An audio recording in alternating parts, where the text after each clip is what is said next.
Let's talk about something that feels like it's straight out of a movie, but is actually based on very real and very terrifying military plans. This is a potential timeline for how our world could end. 72 minutes. According to years of research and interviews with former top defense officials, it doesn't matter how a nuclear war starts. This is how long it takes for civilization as we know it to be over. Just an hour and 12 minutes. And the cost of those 72 minutes? Well, the estimates are just staggering.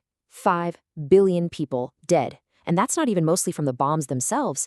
That's from the global famine caused by the nuclear winter that comes after.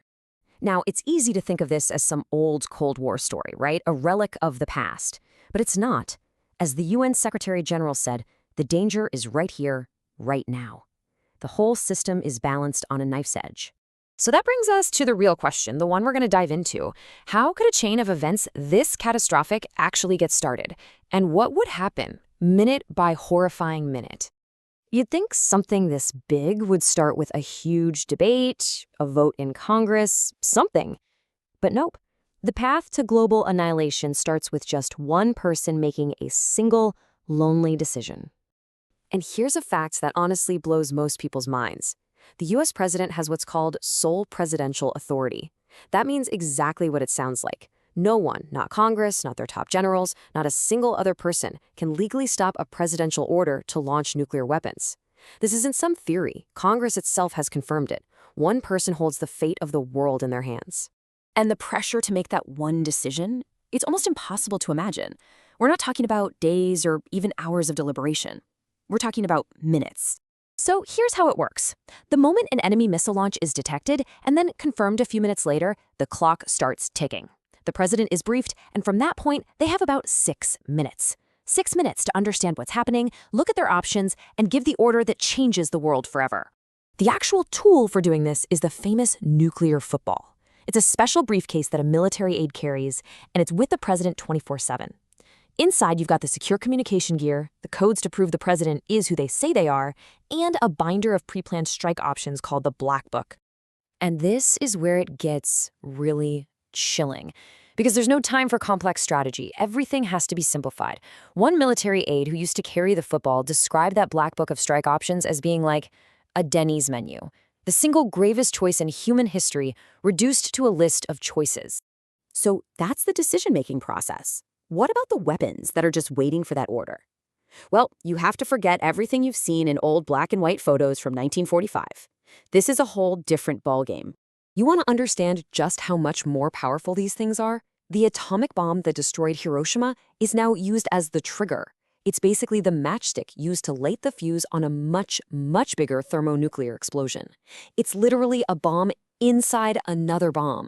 And this incredible arsenal is delivered by something called the nuclear triad. Think of it as a 3-pronged system designed to be completely unstoppable. You've got hundreds of missiles sitting in underground silos, you've got strategic bombers ready to go, and then you have the submarines, which have been called the handmaidens of the apocalypse, just lurking silently in the oceans, guaranteeing that a response is always possible. And another thing that's changed, this isn't a 2-player game anymore. Back in the Cold War, it was basically the US and the Soviet Union. Today, 9 countries have these weapons, which makes the whole world a much more complicated and unstable place. So how could this actually happen? We've got the impossible timeline, the insane weapons, the multiple players. Let's walk through a very plausible scenario based on expert analysis of how a small conflict could go global in just over an hour.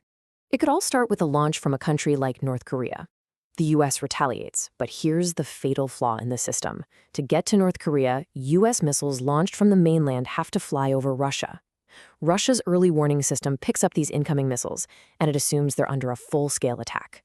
With only minutes to figure it out, they don't wait. They launch everything. Now, I know what you might be thinking. Okay, wait a minute. Can't we just shoot the missiles down? With missile defense systems?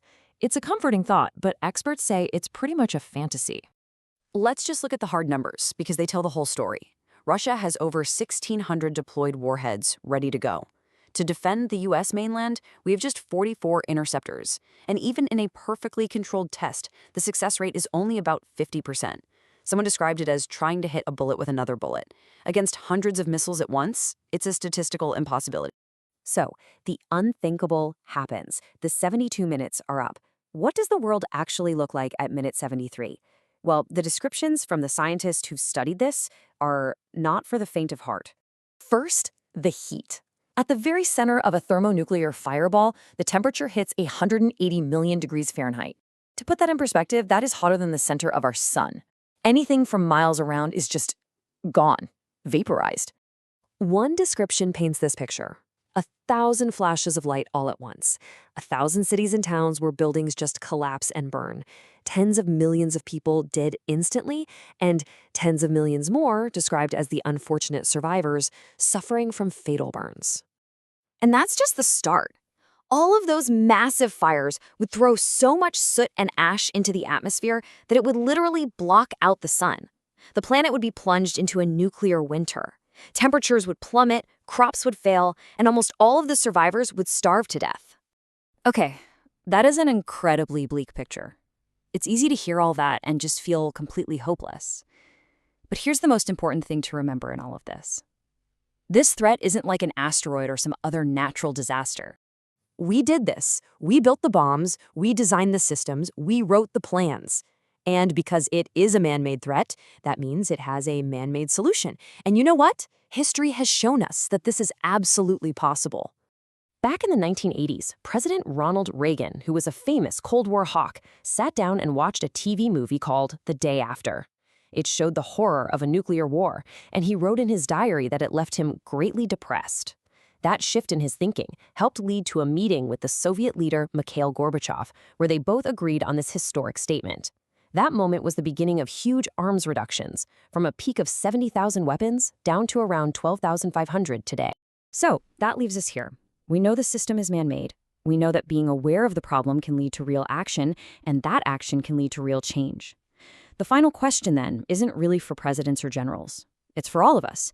What is our role in making sure that